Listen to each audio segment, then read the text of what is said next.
Para la deducción de los cálculos en la determinación de nitrógeno en material vegetal, vamos a comenzar por el primer paso, que consiste en la elaboración de un esquema que represente los distintos pasos que se llevan a cabo en el protocolo de laboratorio. En este caso, en primer lugar, se coloca una muestra de material vegetal molida, 200 miligramos, dentro de un tubo de digestión. Junto con la muestra se colocan 3 mililitros de ácido sulfúrico concentrado y catalizadores que lo que van a hacer es acelerar la reacción y aumentar el punto de ebullición del ácido sulfúrico. En esta etapa se forma un sistema que es heterogéneo porque la muestra de material vegetal no se disuelve con el ácido sulfúrico, sino que esa disolución se va a lograr una vez que se lleve a cabo el calentamiento. Entonces, inicialmente tenemos un sistema que es heterogéneo. Una vez que se lleva a cabo el calentamiento por el tiempo necesario, entonces sí se va a lograr la disolución y vamos a tener en el mismo tubo un sistema material homogéneo. Dentro de ese sistema material se va a agregar agua destilada para diluir el producto, 20 mililitros en este ejemplo, y también se va a agregar una solución de hidróxido de sodio, también concentrada, y también en este caso van a ser 20 mililitros. Vamos a ir analizando cuáles son las transformaciones que van ocurriendo en cada uno de estos pasos. En el primer paso, todo el nitrógeno orgánico que se encuentra dentro de la muestra se transforma en amonio. Ese amonio que ahora está presente dentro de este sistema va a reaccionar con el hidróxido de sodio, que lo que hace es provocar un desplazamiento del amonio hacia la forma de amoníaco. Es decir, el amonio, que está en solución acuosa, reacciona con los hidróxidos que se agregan también en solución acuosa por el agregado de hidróxido de sodio y forman amoníaco. Este amoníaco que se forma en estado gaseoso. Y por lo tanto, el paso siguiente de la metodología consiste en recoger este amoníaco que se forma en otro sistema. Entonces, a partir de este segundo sistema, se va a desprender amoníaco. Y ese amoníaco se va a recoger en un Erlenmeyer que va a contener una solución de ácido bórico. Entonces, dentro de este Erlenmeyer va a ocurrir la reacción entre el ácido bórico y el amoníaco que se destiló en el paso anterior. Esto es una reacción ácido-base, en donde el ácido bórico, que se encuentra en solución acuosa, reacciona con el amoníaco gaseoso y se va a formar. Esto, al ser una reacción ácido-base, el ácido bórico actúa como ácido, por lo tanto se forma su base conjugada, que sería el dihidrógeno borato, un ion, y el amoníaco, actúa como base y forma el ácido conjugado, que sería el amonio. Todo esto queda en solución acuosa. El último paso de esta metodología consiste en una titulación del dihidrógeno borato que se ha formado en el paso anterior. Vamos a ver cómo esta titulación permite la cuantificación. Bueno, consideramos que dentro de este sistema que tenía ácido bórico, hay ácido bórico en exceso. Entonces, si nosotros pensamos que esta es la totalidad de ácido bórico que había dentro de ese sistema, una parte de ese ácido bórico va a reaccionar con amoníaco y va a formar el dihidrógeno borato. Por ejemplo, esta parte del ácido bórico ya no se va a encontrar como ácido bórico, sino como dihidrógeno borato. El resto va a permanecer como ácido bórico. Y entonces la titulación consiste en analizar o en cuantificar cuánto dihidrógeno borato se formó. ¿Por qué? Porque el dihidrógeno borato es equivalente a la cantidad de amoníaco que reaccionó. Es decir, la cantidad de dihidrógeno borato que se forme depende de la cantidad de amoníaco que haya llegado hasta este sistema. Entonces, si nosotros podemos cuantificar cuánto hay dentro de este sistema de dihidrógeno borato, indirectamente estamos cuantificando la cantidad de amoníaco que se desprendió a partir del sistema anterior. Entonces, la última reacción, el último paso, digamos, consiste en la titulación de este ion, y ese paso va a ser una titulación con un ácido Por lo tanto, la reacción va a ser la siguiente. El ion dihidrógeno borato va a reaccionar con los protones que aporte un ácido. Este ácido tiene que ser un ácido estandarizado, puede ser ácido sulfúrico o ácido clorhídrico, que hayan sido previamente estandarizados. Y va a retomar su forma, o sea, va a volver a formar ácido bórico. Esta es la última reacción entonces involucrada en la titulación. Bien, estos son los pasos o el esquema, digamos, que representa la secuencia de pasos dentro del protocolo. Ahora, la segunda cuestión que tenemos que analizar, además de la secuencia de pasos, es cuál es el objetivo del análisis. Y en este caso el objetivo del análisis va a ser informar el porcentaje de nitrógeno de la muestra. Este porcentaje de nitrógeno podemos informarlo de distintas formas, pero las formas más comunes para este tipo de sistemas va a ser informar la cantidad de miligramos que están presentes en 100 miligramos de muestra, o bien la cantidad de gramos de nitrógeno que están presentes en 100 gramos de muestra. Por supuesto, cualquiera de las dos formas es lo mismo. Y se puede utilizar cualquiera de las dos para llegar al mismo, por supuesto, al mismo resultado, que va a ser el porcentaje. Es decir, cuántas partes de nitrógeno hay cada 100 partes de muestra.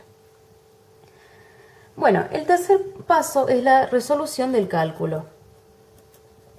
Pero para resolver el cálculo, primero tenemos que ver cuál es el destino que ha tenido el nitrógeno en cada uno de estos pasos. Como analizamos inicialmente, entonces, el nitrógeno estaba presente en la muestra de material vegetal y todo el nitrógeno orgánico que estaba presente allí se transformó en amonio. En el segundo paso, todo el amonio se transforma en amoníaco, es decir, que la cantidad de amoníaco que hay en la muestra es equivalente a la cantidad de amonio que se había formado en el paso anterior. En el tercer paso, todo el amoníaco que se genera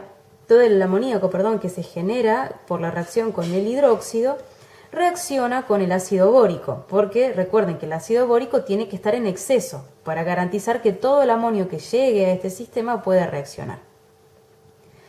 Y entonces, por último, en esta reacción, todo el amonio que reaccione con ácido bórico va a formar el borato diácido o el dihidrógeno borato. Por lo tanto, el nitrógeno viene, pasando de un sistema al otro siempre en el 100%. O sea, idealmente todo el nitrógeno orgánico se transforma en amonio, todo el amonio se transforma en amoníaco y todo el amoníaco reacciona con el ácido bórico. Bien, ahora en segundo lugar dentro del cálculo, además de analizar el destino, que vemos que el nitrógeno va pasando siempre cuantitativamente de un sistema al otro, tenemos que analizar cuál es la metodología o el fundamento analítico en el que nos basamos. Por un lado nos vamos a basar en la titulación, como indiqué anteriormente. Pero en la titulación no solamente se va a titular una muestra, sino que también se va a titular un blanco.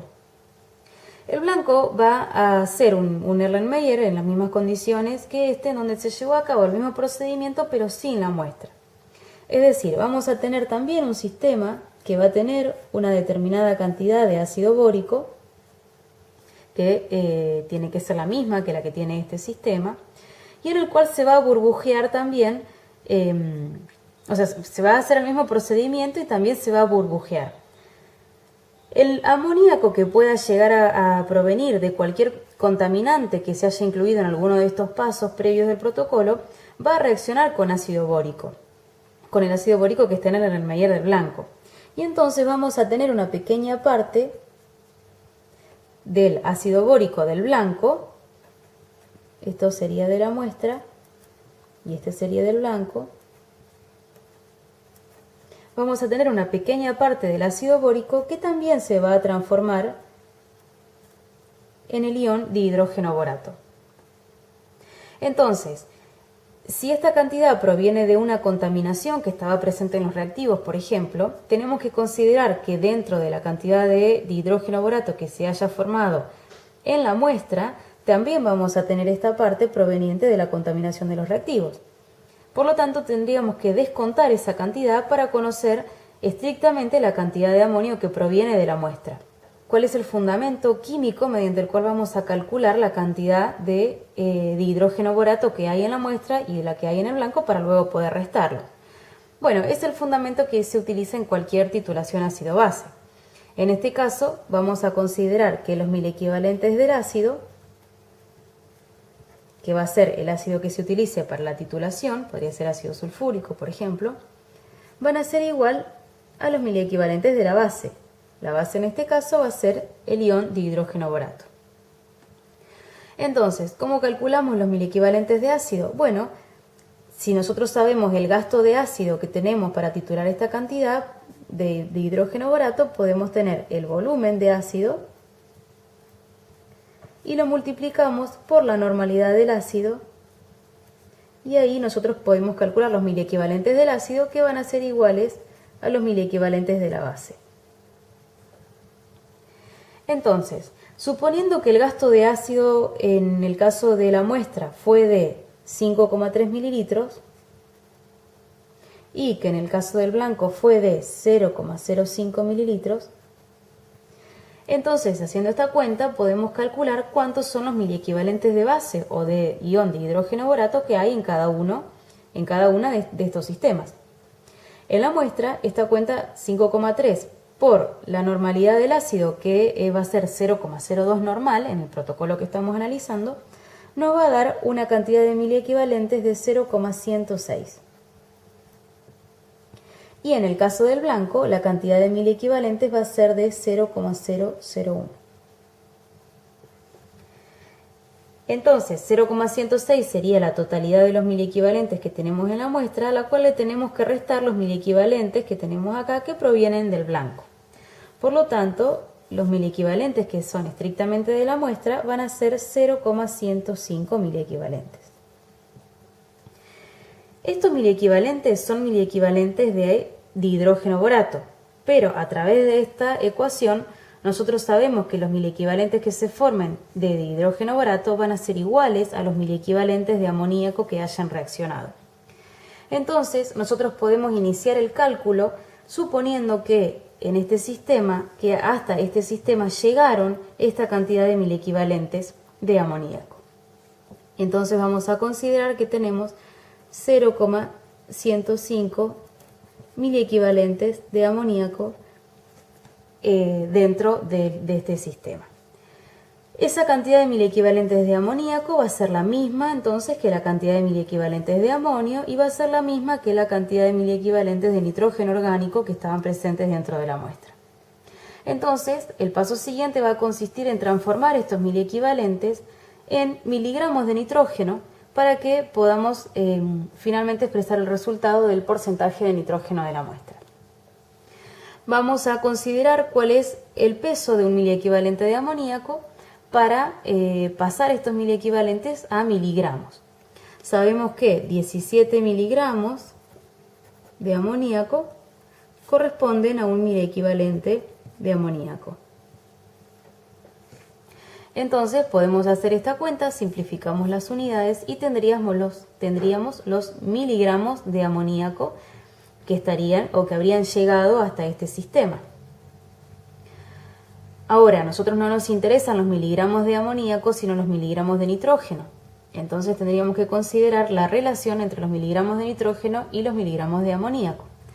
Esa relación se establece escribiendo que 14 miligramos de nitrógeno están presentes en 17 miligramos de amoníaco. Esto corresponde a un factor de conversión. O sea, en esta cantidad de amoníaco, en 17 miligramos, tendríamos 14 miligramos de nitrógeno. En este caso también cancelaríamos estas unidades y entonces, resolviendo matemáticamente esta cuenta, llegaríamos a expresar el resultado en miligramos de nitrógeno. Esos miligramos de nitrógeno serían los que llegaron hasta este sistema, pero los que llegaron hasta este sistema son los miligramos de nitrógeno bajo la forma de amoníaco, que van a ser los mismos miligramos de nitrógeno bajo la forma de amonio, y que van a ser los mismos miligramos que provienen de la primera reacción de nitrógeno orgánico. Por lo tanto, esta cuenta nos va a dar los miligramos de nitrógeno orgánico presentes en la muestra. Sin embargo, ese no es el resultado final porque nosotros queremos informar en miligramos de nitrógeno por cada 100 miligramos de muestra. Entonces, esta cantidad que nos dé acá esta cuenta de miligramos de nitrógeno es la que está presente en 200 miligramos de muestra. Por lo tanto, nosotros podemos dividir a todo este producto por 200 miligramos de muestra y entonces estaríamos calculando la cantidad de miligramos de nitrógeno por cada miligramo de muestra. Pero como queremos saber cuánto hay en 100 miligramos de muestra, simplemente vamos a tener que multiplicar por 100. Y entonces ahí sí tendríamos los miligramos de nitrógeno presentes en 100 miligramos de muestra. Si resolvemos esta cuenta matemáticamente, nos va a dar que es igual a 0,735. Las unidades que nos van a dar esta cuenta es la única unidad que nos queda aquí sin simplificar, que serían miligramos de nitrógeno. Pero como nosotros sabemos que estos miligramos de nitrógeno están presentes en 100 miligramos de muestra, entonces esta cantidad es la que corresponde al porcentaje. 0,735 miligramos de nitrógeno en 100 miligramos de muestra, lo cual es lo mismo que decir 0,735% de nitrógeno masa en masa dentro de la muestra. Ahora, si nosotros quisiéramos buscar una metodología abreviada o una fórmula general para expresar esta deducción de los cálculos, tendríamos que considerar primero cómo llegamos a la cantidad de miliequivalentes de amoníaco. A esta cantidad llegamos considerando el volumen y la normalidad del ácido que usamos para titular el dihidrógeno borato en la muestra y en el blanco. Esto lo podemos expresar simplificadamente como que es el volumen gastado en la muestra menos el volumen que se gastó en el blanco, todo esto multiplicado por la normalidad del ácido. Y ahí nos va a dar los miliequivalentes. Recuerden que nosotros acá los miliequivalentes los calculamos justamente considerando el volumen gastado en la muestra multiplicado por la normalidad y el volumen gastado en el ácido multiplicado por la normalidad. Recuerden que la normalidad en este caso era 0,02 normal. Entonces, haciendo esta cuenta llegaríamos a expresar este factor. Luego, fíjense que nosotros en esta cuenta, en este desarrollo, en esta deducción, multiplicamos por 17 y luego dividimos por 17. O sea que podríamos no considerar ese factor. Sí tendríamos que considerar la multiplicación por 14, porque es el peso del nitrógeno asociado al peso de un mol de amoníaco. Y la multiplicación por 100, que es lo que nos permite la expresión en porcentaje, y la división por el peso de la muestra o por la masa de muestra expresada en miligramos. Esto entonces nos va a dar igual al porcentaje de nitrógeno en la muestra. Y esta es una forma en la cual se puede deducir cuál es el cálculo abreviado para la determinación de nitrógeno en material vegetal.